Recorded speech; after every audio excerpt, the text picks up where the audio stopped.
ya kalau misalkan orang itu katanya dengan refraksi, ya kalau dia nggak bisa menangkap cahaya kan berarti dia mungkin kayak ditaruhnya udah di visus dia yang paling bawah, jadinya kayak apa, line perception, kemudian sudah nggak nggak bisa lanjut lagi setelah dari situ. Itu sih mungkin Pak awalnya ya Pak. Oke, itu kan ya oke lah, itu cuman berarti kalau kita bicara gitu kalian nggak bisa ngapa-ngapain dong. Ya itu basic banget sih itu memang Pak informasinya. Iya, kalau udah kayak gitu ya udah dong selesai. Kalian udah tahu oh fungsi retina gini gini gini, tapi udah selesai, nggak bisa ngapa-ngapain. Nah, saya mau bicara ini, kalau kita bicara mengenai retina, ya kalian kalau kalian lihat Google deh sebenarnya gampang lah. Kalian ada retina, ada yang namanya uh, struktur retina, ada nerve fiber, ada misalnya uh, apa istilahnya limiting membrane, segala macam itu adalah retina kita ngomongnya lah. Itu kalian bisa cari di Google lah, kalian akan bisa cari sendiri. Ada namanya ada macam-macam lah nanti di retina itu kalian bisa lihat. Oh, ada retina itu terdiri dari berbagai macam layer. Ada layer ini tuh itu bisa dimasukin sih secara umum. Cuman aku bukan itu yang aku mau kalian kalian cari informasinya, tapi lebih ke misalnya kalau kita bicara retina itu apa sih hubungan dengan kita, kenapa sih? Nah, kalau kita bicara dengan masalah retina, ya, kalau kita bicara masalah retina, itu sebenarnya uh, kita bicara dari segi optometri apa sih? Jadi kalau dari segi optometri adalah gimana kita menjaga supaya retina itu selalu jadi kita bicara penyakit apa yang perlu kalian ketahui yang berhubungan retina dan dapat kita cegah supaya tidak menjadi lebih parah pada saat nanti sejalan bertambahnya usia. Oke, saya akan bicara, kita mulai dari misalnya kalian akan bicara kan jadi awalnya kan ngomongnya struktur retina adalah apa, layernya apa, ada inner limiting membrane, ada rod, ada cone, itu sekilas saja semuanya orang bisa baca lah itu. Nanti bahkan bahasnya ke EM yang paling banyak ditemukan sekarang, tren sekarang penyakit yang berhubungan dengan retina. Oke, yang pertama misalnya kita bicara mengenai AMD. Nah, itu yang saya mau kalian bahas, AMD, Age Related Macular Degeneration. AMD itu adalah salah satu penyakit retina yang berhubungan dengan faktor usia, ya, kayak gitu. Nggak usah terlalu detail. Nah, sekarang pencegahan AMD itu apa? Salah satu pencegahan AMD itu adalah menggunakan kacamata blue control. Bener dong. Jadi kalau kalian baca lagi literaturnya, blue control itu sebenarnya adalah salah satu alternatif ataupun preventif untuk mencegah terjadinya AMD untuk jangka panjang. Walaupun di marketing, di gimmicknya dibilang adalah untuk mencegah mata lelah dan menahan laju minus. Yes. Tetapi kalau kita bicara untuk jangka panjang, the real purpose of blue control adalah untuk mencegah terjadinya AMD. Sama seperti kalau dulu kita menggunakan sinar UV untuk mencegah terjadinya katarak ataupun yang misalnya optik atrofi. Nah, kalian juga akan bahas faktor-faktor apa yang dapat menyebabkan terjadinya optik atrofi. Sinar ultraviolet bisa menyebabkan cahaya. Jadi kalian hubungin antara retina dengan lensa yang akan kalian pakai. Misalnya, kalau kita harus menggunakan UV protection, kacamata UV protection 100%. Nah, lensa yang UV protection itu apa aja yang dapat, dan dengan adanya UV protection selain mencegah terjadinya katarak, mencegah terjadinya apalagi di retina. Terus misalnya blue control dengan cahaya blue control itu dapat mencegah terjadinya AMD misalnya. Terus kenapa cahaya-cahaya tersebut tidak boleh sampai masuk ke retina?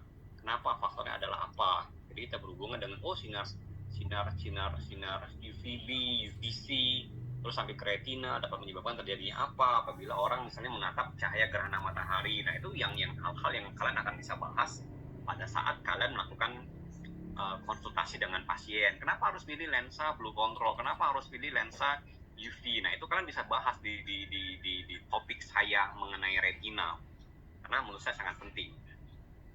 Jadi kita ngomong dari lensa, penggunaan lensa, faktor ke penyakit mata, efeknya ke retina. Itu yang paling penting. Nah, yang kedua tadi berhubungan dengan tajam penglihatan. Jadi kita tahu, kalian akan sebutkan, oh retina itu adalah salah satu media penglihatan yang tidak dapat diganti.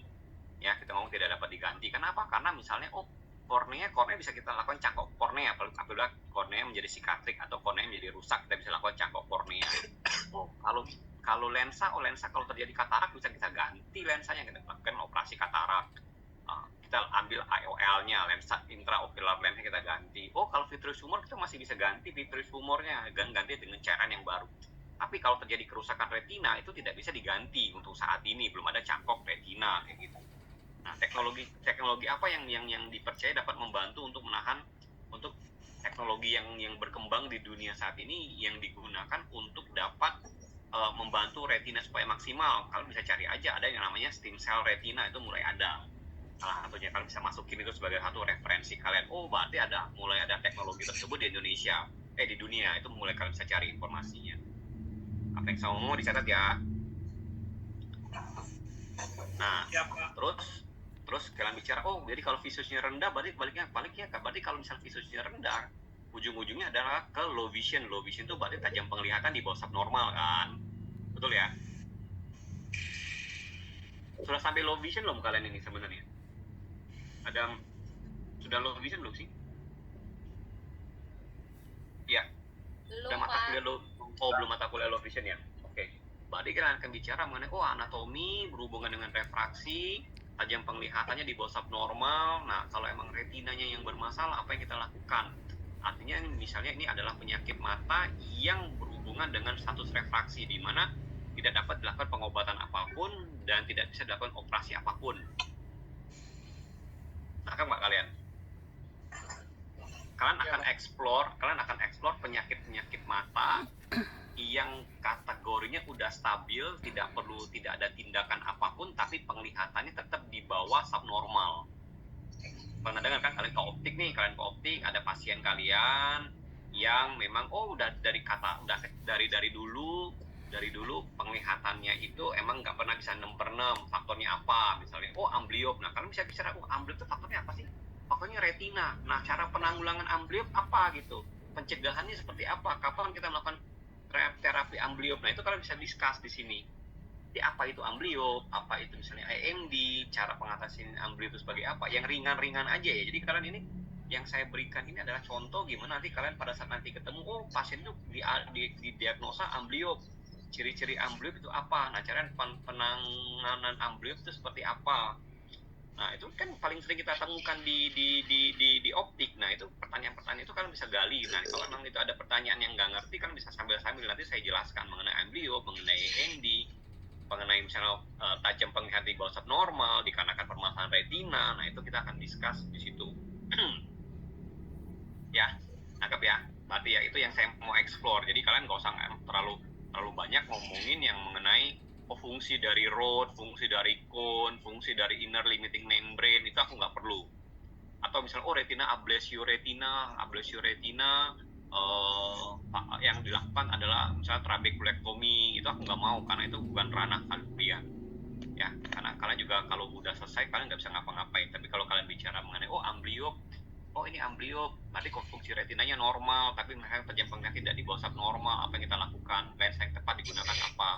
Terus misalnya kita menggunakan tadi UV lensa yang harus 100% UV protection supaya retinanya tidak mengalami atrofi kayak gitu. Nah, itu yang harus kalian explore. Kenapa sih orang kan masih bingung sekarang, kan orang tuh banyak, kalian kan belum menggali secara mendalam kenapa harus pakai UV protection.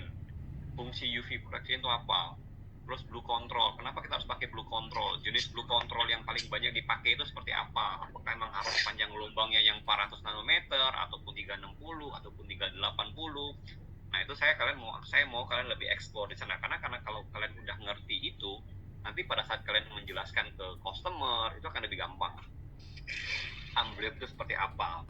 Terus misalnya low vision itu kita tangani dengan lensa-lensa yang seperti apa? Misalnya lensanya adalah high end, terus kita menggunakan high magnifikasi kayak gitu. Jadi atau lensa isokonik. Nah, kalian coba explore yang untuk yang retina, explore namanya lensa isokonik ya. Kalian explore lensa isokonik.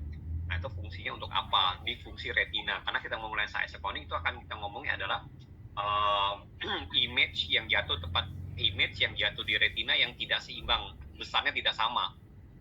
Kita ngomong anisometropia. Anisometropia kan image yang jatuh di retina tidak seimbang dikarenakan power kanan dan kirinya berbeda jauh, bener kan? Bener ya? Iya Pak. Ingat ya? Bener ya? Nah, jadi kita menggunakan lensa isokonik. Nah, lensa isokonik itu gimana cara buatnya? Itu yang saya mau explore kalian, karena jangan cuma sama lab aja, nggak usah, kita nggak bisa full koreksi, ya udah ambilnya juga, aku nggak mau, karena harus bisa explore. Kenapa kita namanya menggunakan lensa isokonik, supaya image-nya kita bisa hitung image antara mata kanan dan mata kiri itu bisa dibuat sama. Jadi misalnya contohnya kita ngomong, kalau satunya -5, satunya -1, itu gimana ngitungnya supaya image yang jatuh di retina itu sama, supaya bisa terjadi stereopsis. Ya berarti kan misalnya kasih contoh nih, kalau di lab itu hitungannya adalah satunya pakai yang indeksnya high index, satunya lagi yang mid index, kayak gitu, supaya image-nya bisa dihitung. Halo? Iya Pak. Oke, sebenarnya earphone saya udah kedengaran, masih suara saya ya? Iya, masih Pak. Jadi hal-hal itu yang aku mau kita lebih explore lagi. Oke. Jadi kita ngomongnya yang paling banyak misalnya AMD di Accelerated Macular Degeneration berhubungan dengan lensa blue control. Terus retina atrophy berhubungan dengan penggunaan misalnya kacamata UV protection. Terus kita ngomong mengenai amblyopia. Amblyopia kita ngomongin mengenai fungsi retina yang normal tapi tajam penglihatan tidak bisa maksimal. Nah, menggunakan lensanya isokonik. Nah, itu yang kita mau bahas. Terus kalian boleh sentuh sedikit glaukoma, tapi kita ngomongin glaukoma itu yang fungsi penglihatan yang berhubungan dengan refraksi ya. Jadi aku kita nggak akan bicara mengenai open angle glaukoma, penyakit mata dapat menyebabkan kebutaan, yes. Tapi kalian tuh harus bisa lihat celahnya. Sebenarnya orang glaukoma tuh ngelihatnya seperti apa? Apa yang kita bisa lakukan dengan orang yang penderita glaukoma dengan menggunakan kacamata itu apa aja yang bisa kita lakukan? Itu banyak. Coba kalian cari di Google, cari di buku itu apa aja, karena itu tuh hal-hal yang sebenarnya jarang diekspos atau jarang diinformasikan kepada orang banyak.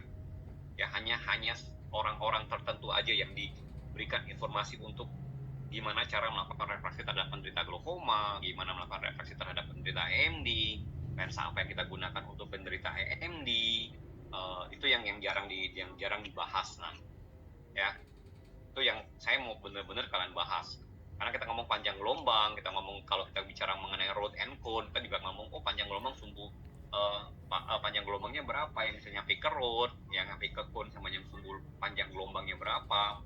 Nah, itu aku lebih suka bahas itu daripada kita ngomong mengenai penyakit mata ya. Jadi kalau kalian mau bahas penyakit mata, kalian akan hubungkannya itu dan penggunaan kacamata atau refraksi, dan cara gimana, karena kan kita kan optometri itu atau optician itu optimalisasi penglihatan. Jadi kalian tuh harus bisa mengoptimalisasi penglihatan dengan tanpa menggunakan obat-obatan, tanpa menggunakan operasi. Nah, itu kalian caranya gimana dengan penyakit-penyakit tertentu. Nah, itu saya minta kalian coba eksplor di sana ya. Enggak hanya kita bicara anatomi, tapi kita bicara patofisiologinya dan bagaimana kita bisa menerapkan itu pada pasien kita dalam aktivitas kalian sebagai RO di optik. Nangkep?